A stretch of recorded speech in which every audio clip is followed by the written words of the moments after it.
छात्रों को पढ़ाऊंगा। आप 8 क्लास के छात्रों को हिंदी। पुस्तक का नाम है संवाद। और इसका पहला इसकी जो कहानी है वो है वीर अब्दुल हमीद। देख लीजिए पहला पाठ, वीर अब्दुल हमीद। इस कहानी के लेखक हैं डॉक्टर राही मासूम रजा। इनका जन्म हुआ था 1927 में और मृत्यु हुई 1992 में। ये सबसे पहले आपको जाने जाते हैं महाभारत की पटकथा लिखे जाने के कारण। ऐसे देखिएगा इनकी प्रसिद्ध रचनाएं हैं। हिंदी में आधा गांव, टोपी शुक्ला, ओश की बूंद, हिम्मत, जैनपुरी आदि। और काव्य है उर्दू में महाकाव्य 1857 और सबसे प्रसिद्ध है। तो ये भारत है, यह निरंतर एक से एक वीर योद्धाओं को जन्म देता रहा है, चाहे वो सतयुग हो, त्रेता हो, द्वापर हो, कलयुग हो।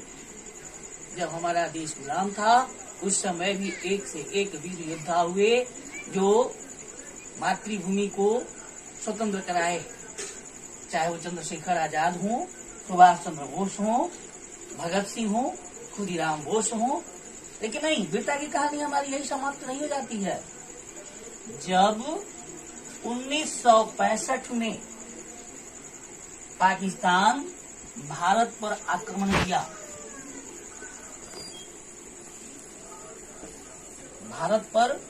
किया, उस समय इस जाबाज सैनिक ने भारतवर्ष, हमारे देश मातृभूमि की इज्जत रखी और अपनी कुर्बानी देकर देश को सुरक्षित किया था।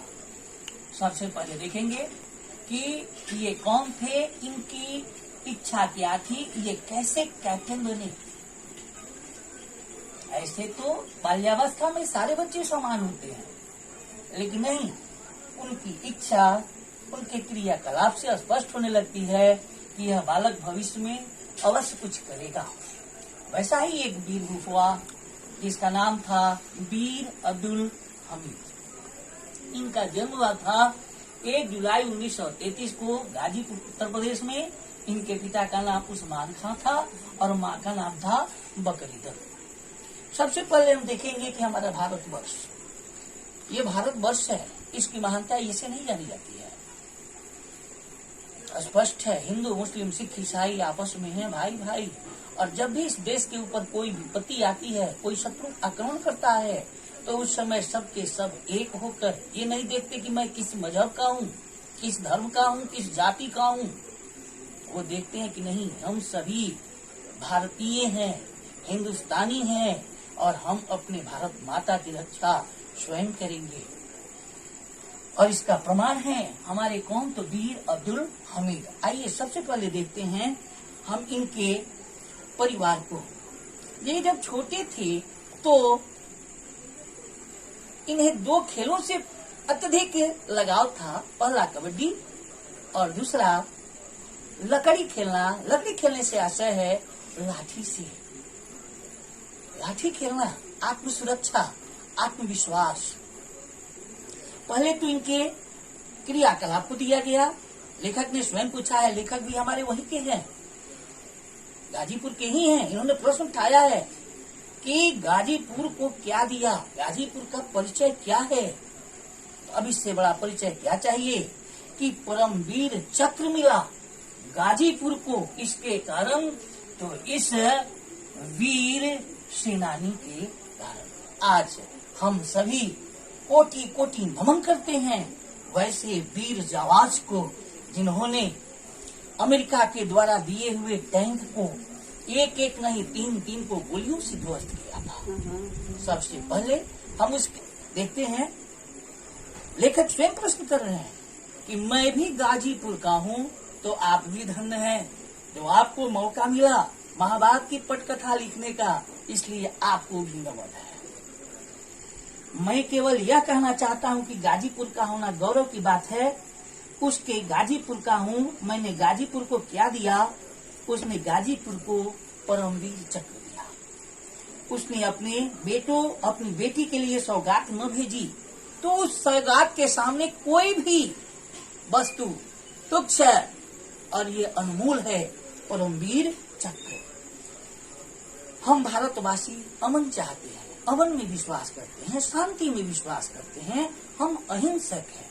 लेकिन जब कोई मेरे ऊपर आक्रमण करता है, मेरे साथ छेड़छाड़ करता है, तो हम उसके सामने अपना सिर झुकाते भी नहीं हैं। अब्दुल हमीद के मरने से पहले उसके जन्म स्थान धामपुर की कोई हैसियत नहीं थी। गांव का नाम है धामपुर। गाजीपुर से आजमगढ़ की तरफ वो पक्की सड़क जाती है, उस पर 12-13 मील जाने के बाद यह गांव मिलता है।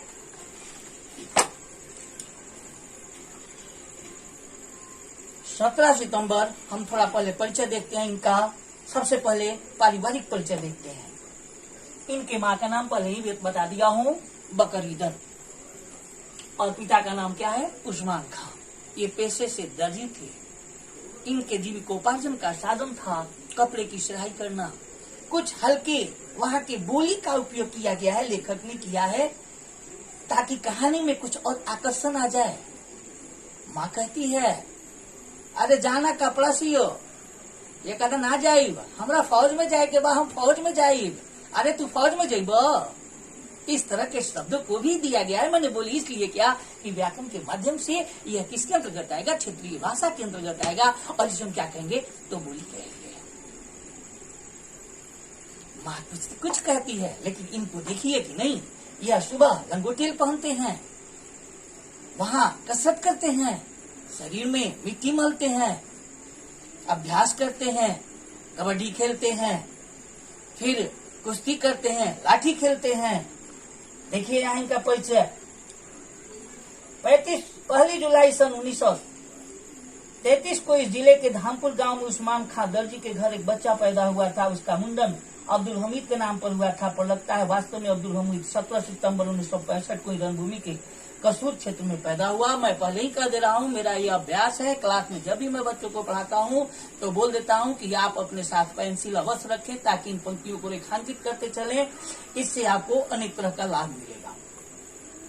आप पेंसिल से अपना अभ्यास करते चले, रेखांकित करते चले। अब्दुल हमीद ने अपनी जान देकर भारत और पाकिस्तान के बंटवारे वाली 2 कौमों के नजरियों की ईंट से ईंट बजा दी थी। यह अब का मुहावरा है। जो धर्म को ही कौम का आधार मानते हैं वे पागल नहीं तो और क्या हैं। मेरा कहना है कि नहीं, जब देश है तभी वेश है। जब हम देश में सुरक्षित हैं तभी विभिन्न धर्मों में बटे हुए हैं। जब देश नहीं है तो कुछ नहीं है। इसलिए पहले हमें धर्म को आगे नहीं आने देना चाहिए। पहले हमें अपने देश को देखना चाहिए और देश के प्रति हमारा क्या कर्तव्य होता है उसके प्रति ध्यान देना चाहिए।